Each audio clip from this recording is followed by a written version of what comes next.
Welcome back to Group Y Live. I'm joined this week by the co-founder of SJC Custom Drums and the founder of Loyal to the Craft, Mike Ciprari. Mike talks about his journey from a passionate young drummer to the co-founder of SJC, detailing the evolution of his business, the challenges of balancing touring and entrepreneurship, and his commitment to giving back to the music community through his new venture, Loyal to the Craft. He reflects on the importance of relationships in the music industry, the growth of his brand, and his future goals, including collaborations and community engagement. Let's jump into it. Hey, Mike. Hey, how you doing, man? Nice to meet you. Good, thanks, dude. How are you? Thanks for coming on. Yeah, of course. Thanks so much for having me. I'm really excited to chat with you. Yeah, so we were kind of in correspondence, and like I guess there's a bit of a connection in between. Well, like the Liquid Death side of things, and sort of mutual friends and contacts and stuff. And yeah, really appreciate you jumping on, man.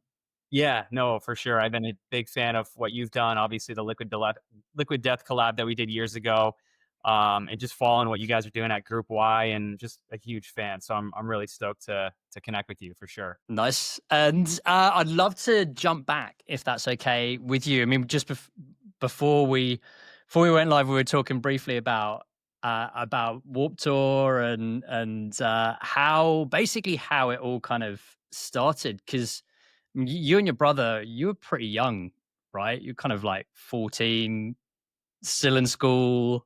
Yeah. Yeah. Tell me about that, man. How did it all start? Yeah, no, man. I grew up in Massachusetts, and being in New England, there's an amazing scene there. I was going to shows when I was younger. My dad and my mom were taking me to shows when I was a young teen. Worcester, Massachusetts, Hartford, Connecticut, Providence, Rhode Island. I could get to Albany. I could get to New York City. So I was really engulfed in music from a young age. And it really started when I was 9. I heard 311 on MTV, and just like, I don't know what it was. He's got a really particular snare drum sound. And I think I was just called to the drums. And I had really supportive parents growing up, and they got me my first drum set for Christmas that year, and joined the jazz band and the marching band in high school, and just really found my passion really, really early on. Like, there was no doubt in my mind that drums is what I wanted to do forever. And, throughout those years of 9, 10, 11, 12 years old, being in school, going to drum lessons, and then starting to go to shows, and then getting, enlightened by watching MTV, finding out bands like Rancid and Refused and No Effects and Pennywise, as we were talking before we went live. That whole scene really just drew me in. And really what drew me in further than that, like, I really went down the rabbit hole with all the magazines and, skateboard zines and things like that, was like, this is all coming out of the West Coast. Like, I'm in New England, and there were some really amazing bands there, Converge, and as I was getting older, a Wilhelm Scream, and some bands like that, 4 Years Strong. Grew up with those guys, but I was really infatuated with the culture of West Coast music and art and just all of it. And so I wanted a custom drum set, and so I started working at Dunkin' Donuts when I was super early to buy that West Coast custom kit. And my brother, wanted to play as well, and I wouldn't let him touch my drums. And so he started building his own kit in my grandma's basement. And before we knew it, people were asking us to build drums. And I went down the rabbit hole on graphic design, making our logo, and building a website, before even MySpace was around, before Shopify made it easy to sell on e-com. It was just a high school hobby that really just blossomed into a labor of love for, the past couple decades. But specifically going to the Warped Tour as a young teen, I met a guy named John, and we formed a couple bands together, just jamming, playing punk rock music. And he took me to the Warped Tour when I was about 13, and that changed my life. It was like, this is where all the people are. This is where all the bands are. Seeing people that I looked up to, and then everybody in the crowd, and all the custom drum sets, and just the vibe of the whole thing totally changed my life. And when you were there, were you kind of thinking about that as like that it could potentially be a business, or were you just like, you were in the scene, you were going to be talking to these people anyway, right? Just to kind of dude, I was just there as a super fan, honestly. Like, the business side of it never even came into my mind. I didn't even know what that could be, what a business could be. I just knew I was loving being a part of it, playing drums and putting on my own shows at like VFW halls in my high school and stuff like that, going to Kinko's and making my own flyers, really DIY. That that was in of itself like forming the grassroots kind of, business entrepreneurship, I guess you could say. Hmm. But I didn't know. I didn't set out. Honestly, to this day, I still don't even look at it like a business. It's just been such a mind blowing hobby for the past 25 years. How did you split with your brother then? Were you kind of like, oh, I'll do more of, say, the marketing or the design, and then he would kind of like look after production, or were you were just doing everything? Yeah, we were definitely doing everything. We definitely had clear cut roles and responsibilities, but again, lack of proper business training, I guess you could say. We never really spoke about it. Hmm. That caused issues later on when we had employees and we became an LLC and we had to pay taxes and all of the things that come with actual it being a business. But early on, it was like our offices were in our bedrooms, so we're across the hall from each other. The shop is in grandma's basement, which was like literally in the backyard. She had a plot of land next to where we grew up, and so it was like walk over, work, all day, and then at night we'd do emails, order parts, and do those types of things. Hmm. But it got tough as I started going on tour when my band got signed and I was going out on the Warp Tour and drum teching and things like that. It got really hard to divide the roles and responsibilities. And especially when we got employees, it became even more difficult. But it always worked. We always got the drums done, and we built the brand without really having much of a plan early on. And did you like? I mean, were you kind of like looking at it as like the touring drummers and sort of staying within a particular scene back then, or yeah, how did it Yeah, sort of no, man. evolve? We just honestly, it was like, let's make as we found out that people wanted to play our drums and buy them, like that first of all blew our mind that people were willing to pay for us to like make them something. It's a beautiful thing, music and crafting an instrument. It's like we're taking these inanimate objects, wood and metal and paint, and we're making a custom work of art for a musician to turn into music. Mm. That sort of self-expression and creativity is really powerful for me. Again, going back to 12-year-old Mike, looking at that scene to be a part of that. Um, so yeah, for me, it was just all about going after the bands that I liked. Again, like, I was playing shows with 4 Year Strong, and I remember the guys from Converge hit me up. Ben Collar, the drummer, who's an insane drummer, like he hit me up to get some gear. And then his guitarist, Kurt Ballou, hit us up to get some drums for his God City studio out of Salem, Massachusetts. And going to Warp Tour, like, sneaking backstage to go meet the drum techs and the bands, I just went up to the bands that I liked, Homegrown and the Starting Line and all those dudes, just like, hey, like, I like your band, I like your drumming. Like, if you ever need anything, me and my brother have a drum company, hit us up. And then word started Nice. to spread. The word of mouth really got out there, because again, we were crafting a custom thing for these people. So it did stand out. But we always prided ourselves on just delivering a rock star experience every time. We weren't late. We exceeded expectations as many times as we could. And we were friends. I just wanted to be in the scene. And so it wasn't a transaction. It was like when the drums got delivered, our relationship, hey, happy birthday, or hey, checking in, how are you, going to shows constantly. It Hmm. really was a genuine relationship of bands that we wanted to be around. And we made drums for our favorite bands, Strike Anywhere and the Aquabats. Those are me and my Nice. brother's two favorite bands when we were kids, and we got to make them drums. We were living the dream. And like, when did it get to a point where you thought, okay, well, we got to start bringing on employees now? Like, Yeah. this is getting more serious. Yeah, Yeah, what are we gonna do? a fun and interesting time because we went from grandma's basement, which was pretty small, and she was incredible. She let us put up like, painter's tarp and 2x4 walls to section off where we would cut the bearing edges and we would paint. And it was loud, and we'd have bands coming in to her house every day, really, like Streetlight Manifesto and Undermined, like knocking on her front door. The dude from Converge, like I mentioned a couple times, showing up to her front door, like, Michael, your friends are here, like coming to get their drums. Like that was wild. And so at a point we knew we had to expand, and we rented some space from a big warehouse down the street to move the paint shop out because it smelled. It wasn't it wasn't legal what we were doing, and my grandma's house smelled like paint all the time. So we moved that out. And that's kind of when we started really getting on MySpace, and, Okay. social media kind of Hmm. came into play. And I'll never forget, I got an email from a guy named Pat McDonald.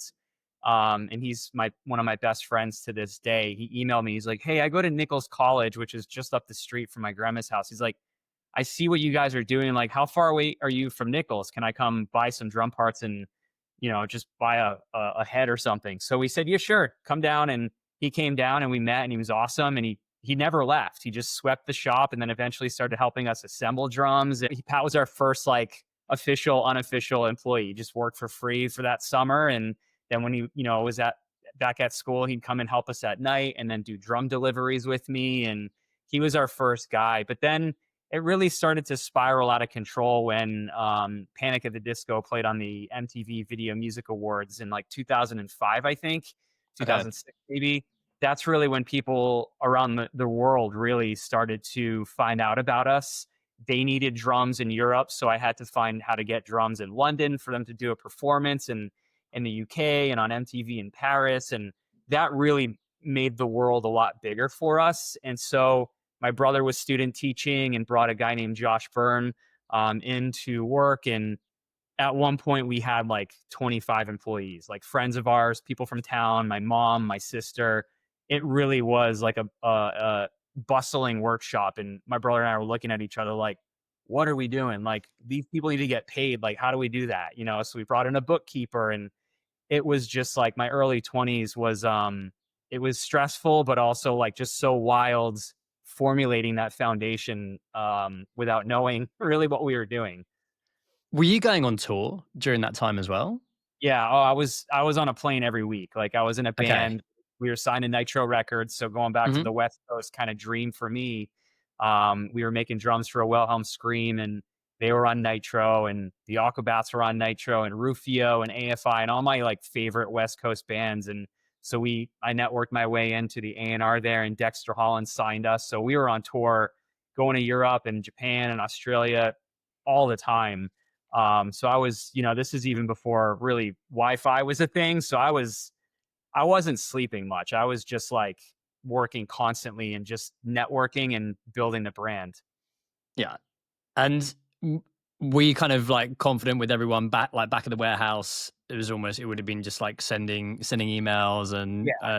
and phoning, right? And Yep. making Yeah. sure And that everything's getting delivered and exactly. Yeah. That was the coolest thing. We were all so passionate, props to the early SJC team back then. The early 2000s was just such a fun time because we were all so driven. We were all drummers. Again, my mom, my sister, we just wanted to make drums and make people happy. And that to us was success. Like we didn't have much of a strategy other than that. Like, make the best, coolest drums possible. For me, it was like, let's make as many drums as we can for all of our favorite bands. But the team just got it done like 24/7. We would literally work all night and just do overnights to get stuff done. We had guys delivering drums all over. It was cool. So yeah, the confidence was high. We were high-fiving. We were fighting and arguing too, for sure. Family business with friends, it had its challenges, but at the end of the day, we were living the dream. So it was fun. And one of my best friends early on in my life, Brian, was like my right-hand man. He'd run the shop okay. alongside my brother when I was on the road. And were you kind of tapping into any sort of knowledge within the drum industry, kind of like looking at, say, other manufacturers, or were you just kind of, parking it and going, okay, we're going to do our own thing regardless? Yeah, Doesn't really matter like what anyone else is doing. Like what was the sort of approach? that's an awesome question, man. Yeah, no, my dad is still is to this day a huge foundation and pivotal person in my life. Obviously, aside from being my dad, he's taken me to a lot of shows. He supported my band and helped me get our van when we were touring, and just really supported us. But he had a Toyota franchise, so he had a car Okay. dealership in a small town. So he was an entrepreneur himself, did a lot of the marketing and commercials, and ran a Toyota franchise. So he had a lot of business acumen that I would literally go to his office every single day to just talk to him. My brother and I both worked at his dealership when we were kids. washing cars and in the parts department and things like that. But he really was a foundational person for me, sharing pieces of advice for dealing with employees and finances and accounting and expectations, and just being morally right, and really helped me build that. But as far as the drum industry, I took a lot of influence from a lot of other brands, but I really kept my blinders on, where I said, I like these things from other brands, and I'm not even going to try to compete with them. Like, I'm just going to do my own thing because we found our little niche and it's working. So I'm just Hmm. going to focus on that. But eventually we did bring in a business manager, somebody who was in the industry for a long time. He kind of just became somebody I met with weekly. I'd literally drive into Boston every Saturday morning. I'd meet him at a Starbucks for 2.5 hours. We'd get a coffee and just go over, like, that was kind of my beginning of strategizing. He told me Okay. about the NAMM trade show in Anaheim, California every year, which is a big convention where all the manufacturers of all the musical instruments go in, and he helped me get space there, and he really opened up my eyes to the actual industry. Other than, before that, it was just me kind of being on the outside and kind of being the punk rock kid sneaking into places and not really fitting in, but I didn't care, and I kind of liked it that way. But yeah, early on in my early 20s, I had some really awesome people to help kind of make sure that we weren't driving off the rails too much. Yeah. And like keeping to that DIY punk spirit, so to speak. I mean, doing these things, then kind of shipping stuff and all the logistics. I mean, there must have been, yeah, some stories when you're kind of like dealing with bands on tour and making sure that all the equipment's not just right, but getting there. And Yeah, yeah, that honestly is a lot of what started to change my mindset on the actual business, and okay, got really involved with that side. And it took me away from, and that's the thing with music and creativity and being an entrepreneur, right? Is like, I think from the outside, people look at it, it's like, that's awesome. You get to live your dream and just do whatever you want. And it must be, you're living a rock star life and it must be amazing. But the logistics that go behind making sure, even before the stuff gets in the door, inventory control and getting all the lugs in and making sure we have exactly what we need to make, on the bill of materials to make the drums and get them out the door. There's just so many things that happen there. And hmm, it hit pretty early on when my brother and I were at lunch. We were taking a break from working for a minute. One of the rare times we actually left the shop to eat, and we were just chilling, having lunch. My brother's phone rang. We had just the week before shipped a red acrylic drum set to California to the Aquabats, which is my brother's favorite band. This is when bands had their Hotmail email addresses on their website. So one night I saw the Aquabats and Strike Anywhere at Hotmail, and the Aquabats at hotmail.com. So I emailed them both, and they both wrote back and got drums. And the Aquabats are going on tour. And my brother's face lit up when Ricky Fitness called him. And I'm like, hell yeah, it's Ricky. And then all of a sudden, my brother's face just dropped. And I'm like, what? And he's like, dude, wait, what? And so I guess the drum that we shipped, it broke. The bass drum cracked in half, which is unfortunately not a rare occurrence. It happens more than you'd think. And so this is my brother's favorite band. This is early in the company's career. And we wanted to really exceed expectations. And so my brother's like, where's your first show? Somewhere in like Minnesota, halfway through the country. He's like, all right, where's your second show? Ohio. My brother's like, all right, Ricky, borrow a bass drum for your first show. Me and Mike will be there in Ohio with a brand new bass drum for you in 5 days, whatever it was. So we made a new bass drum, red acrylic shell, took my band's van, got in it, literally drove overnight to Ohio, met him at their show. And we just thought we were going to drop the drum off and it'd be done. Ricky would be happy. We'd high five the band, whatever. Literally, they were like, you guys are awesome. Hey, we need somebody to run our lights tonight. You guys want to run the lights? And my brother is a huge Aquabats fan, knows literally every song. So he's running the lights. And, like, it's kind of a big deal. Like, the lights during an Aquabats performance is like, that's huge. Like, you need to make it look cool. My brother yeah, crushed it. The band was like, dude, that was the best light show that we've ever had. Can you come on the rest of the tour with us?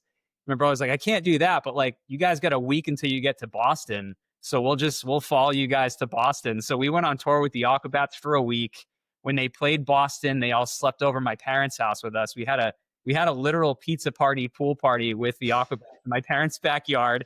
they did their laundry in like my parents' washer and dryer, like the aquabats, the outfits, the suits they wear.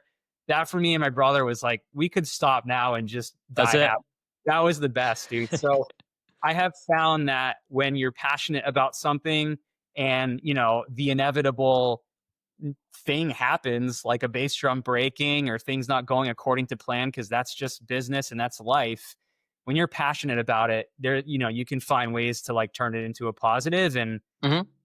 that's kind of the every day, every week thing for me. And I've learned to deal with those challenges and overcome them with as much of a positive approach as I can, and turn it into something that, builds on the business and my spirit.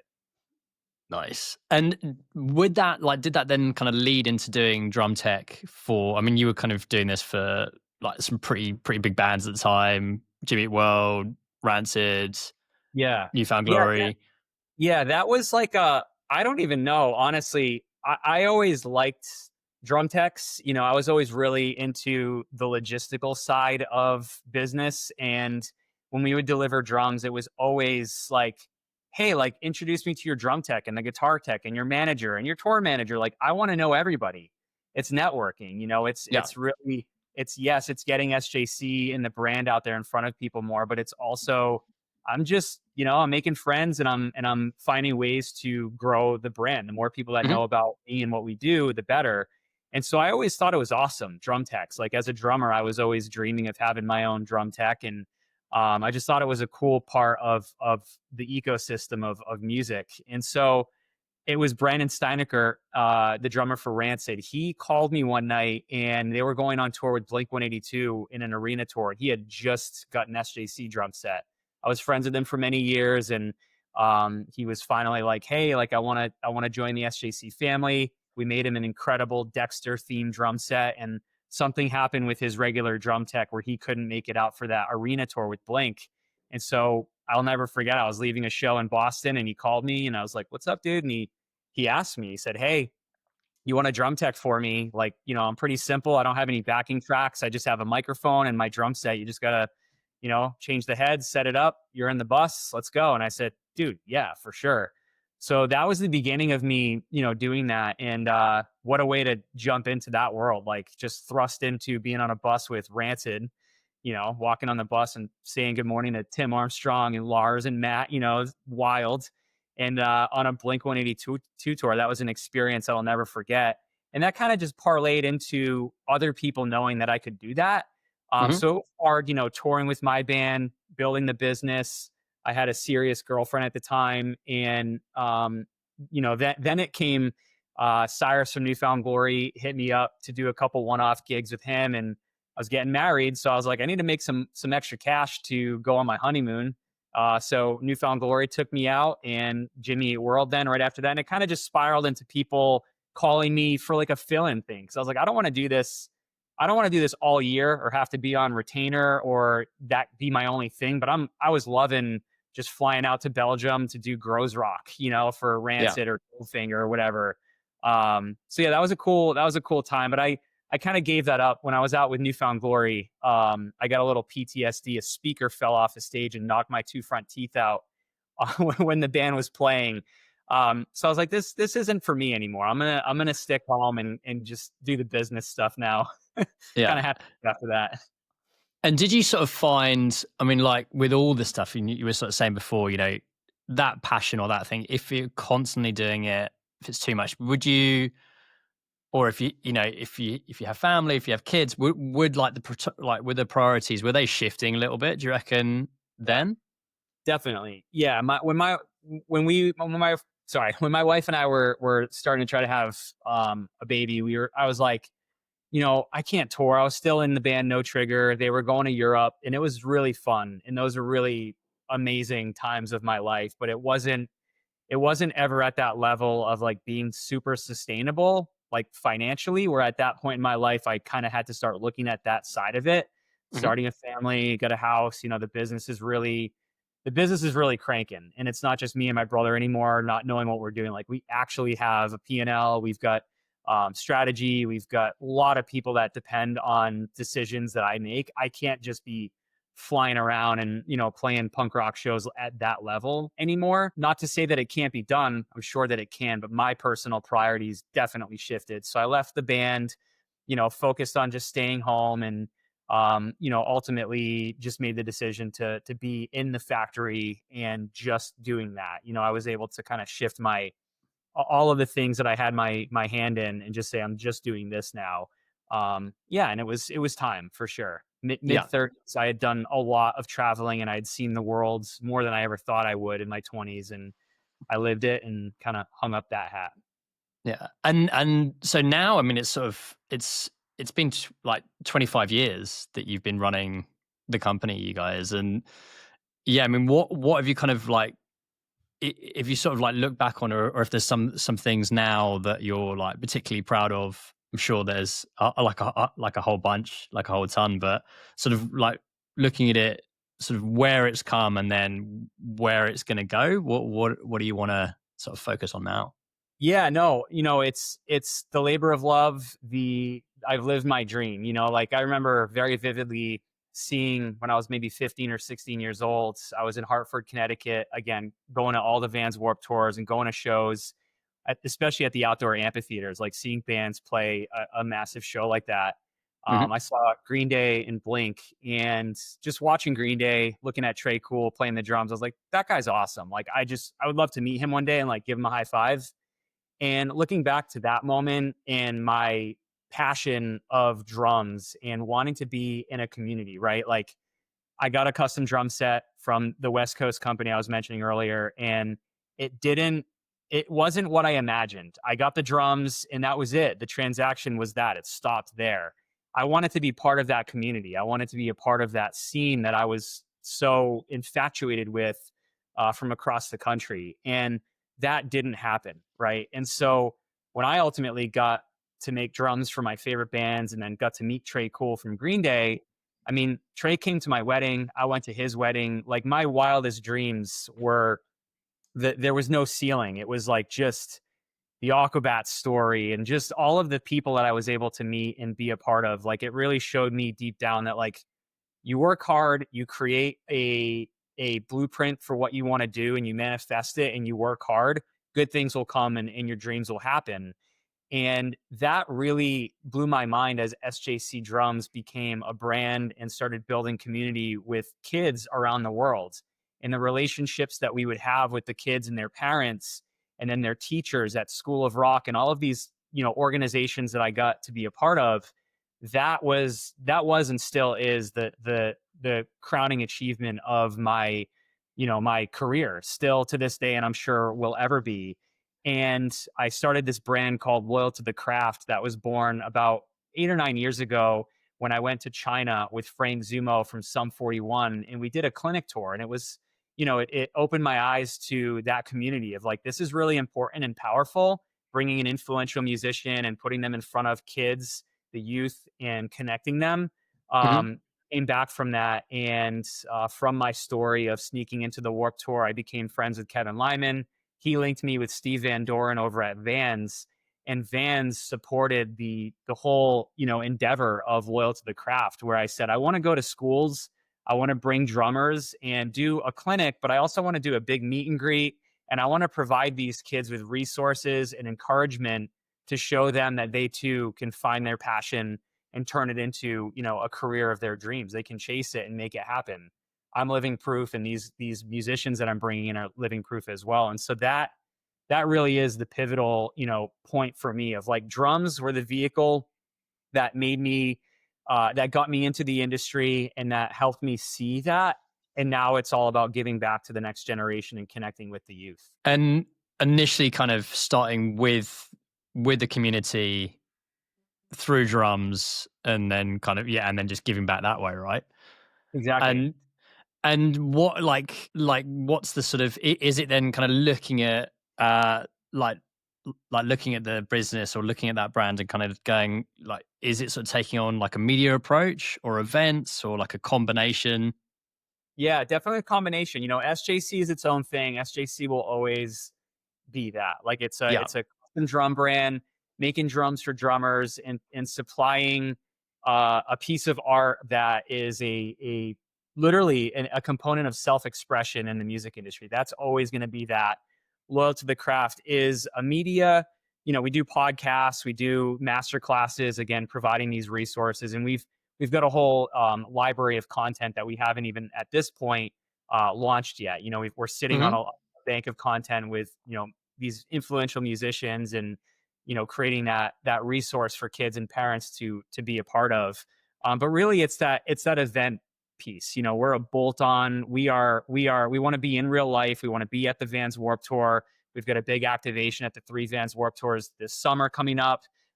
We really want to be that, authentic connection from brands and our partners like School of Rock and the kids that go there, and bringing these people together to create that community. And then from there, we're telling those stories. We're interviewing, we're capturing the, what's happening at these events, blasting it out online. Just last week, we brought Teddy Swims to a high school and had the local news come. And, we have a bunch of awesome content from that we're going to promote. And it's really obviously to build the brand loyal, but also to show people that other musicians like, hey, you too can do this. You can change a life and, motivate the youth to go chase their dreams as well, just like you're doing. That's sick. And have you ever thought about, I mean, I'm sure it's probably been offered a few times in the past, but like to kind of break into different parts of the industry, whether that's kind of like looking at different instruments or just different areas? Was that ever a consideration? Or you just, we're gonna focus on this and make sure, that we get.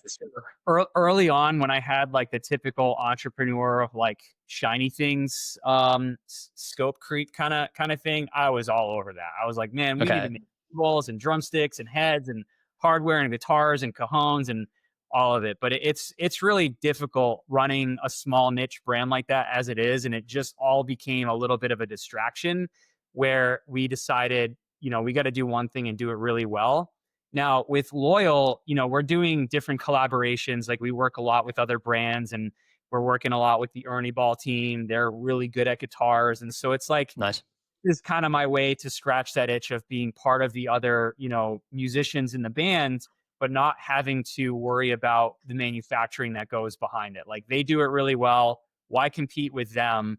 I can collaborate with them though through Loyal to the Craft and get one of their guitars with an SJC drum set kind of thing. So, I guess never say never, but at this point for me, it's more about the collaborative effort in elevating what everybody else is doing really well to build some ecosystem of kind of, I guess you could call it like bolt on, where Loyal to the Craft is like the central authentic piece, bringing in like-minded authentic brands to create this experience for kids, like School of Rock kids or the underserved communities, where we're donating gear and bringing influential artists to, meet and talk to these kids. And how do you work with brands? Is it on this like kind of collab approach? Like would they normally come to you guys and go, hey, like we've got this idea for a custom project, or does it work the other way around? We'd be like going, okay, like this would be a dream brand or company that we'd like to work with. Yeah. That's what do you guys do? Right now, it's all outreach. I got really lucky with the Vans thing. It was an authentic connection through Kevin Lyman, where I had seen the Steve Van Doren like documentary on Red Bull probably 10 years ago, and I got chills watching it, because I just, again, being infatuated with the behind the scenes of how brands are run. Steve Van Doren to me is the Willy Wonka, like the ultimate entrepreneur, creative of self-expression. And so I just honestly wanted to make a checkerboard drum set that had a Vans logo. And I was like, that'd be cool. Emailed Kevin. Literally a minute later, he CC'd me with Steve, which I thought you'd send me to somebody in marketing and that'd be cool enough. Steve happened to be in Boston the next day at a skate park. So I went, we got coffee, told him my ambitions of doing these kind of pop-up workshops. He linked me with a lot of his team, and ultimately a guy named Mitch Whitaker, who was the VP at the time. And he ultimately then was working at VF Corp. And Mitch was a drummer. So he immediately got the community component of it. Mm-hmm. So that was like a dream come true. And that's hard to do. It's hard to really just kind of quickly build like this, like we all get it, let's go. And I mean, especially that he was there, right?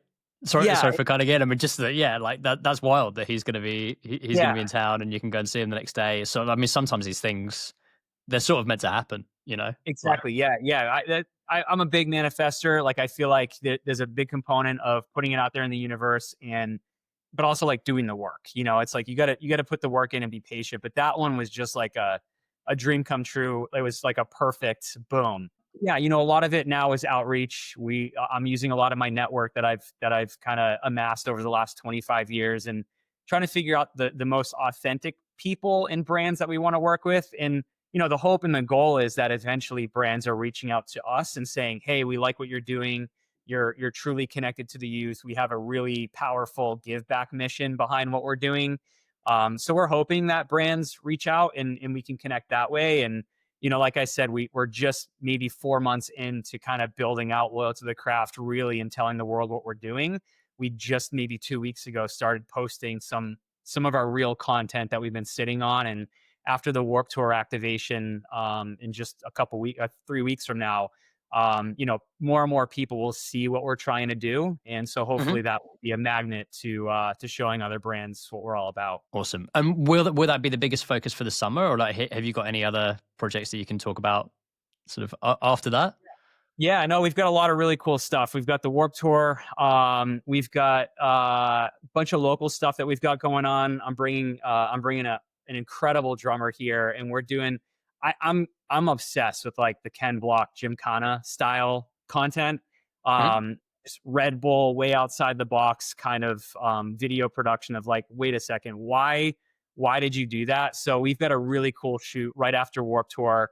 One of the drummers from Warped is going to drive back down to the coast of North Carolina with me, and we're gonna attempt like a maybe 5% of what like a Gymkhana video would have been, with the drummer.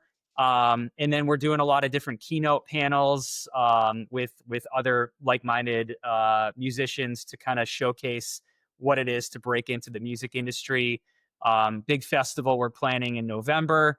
And then we're kind of rolling into 2026 already, as crazy as it is to think about. The Warp Tour is a massive undertaking. So I've got a lot on my agenda to complete that and do it really well. So I'm focusing on Warped and seeing what comes after that for sure. Nice. And if people want to reach out to you, what's the best way of getting in touch? Yeah, so Loyal to the Craft on YouTube and Instagram, and just loyaltothecraft.com. We have all of our episodes and podcasts that we've done historically. On our socials is the best way to, see what we're up to and all these awesome events and musicians and creatives that we're working with. And yeah, our mission is to help more kids and donate instruments and donate time. So supporting us by signing up for our email list or grabbing a t-shirt, that always really goes a long way. Awesome. Thanks, Mike. Appreciate you Cool. coming on, man. And yeah, it's going to be definitely exciting to see what comes of like Lords of the Craft. And yeah, good luck with everything over the summer with the Warped Tour and all the other events and festivals. Awesome. Thank you so much, Ollie. And thanks everybody at Group Y for what you guys do. It's really inspiring, and appreciate it for sure. Thanks for having me on. Thanks, man. Thanks for listening. We'll be releasing a new episode every 2 weeks on Thursdays. So don't forget to subscribe to the Group Y live podcast on Apple Podcasts and Spotify to be notified when new episodes drop. If you want to reach out to me, feel free to get in touch on Oli Russell-Cowan on all the usual social media channels.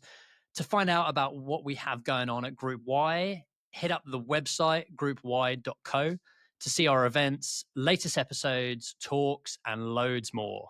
Thanks for listening.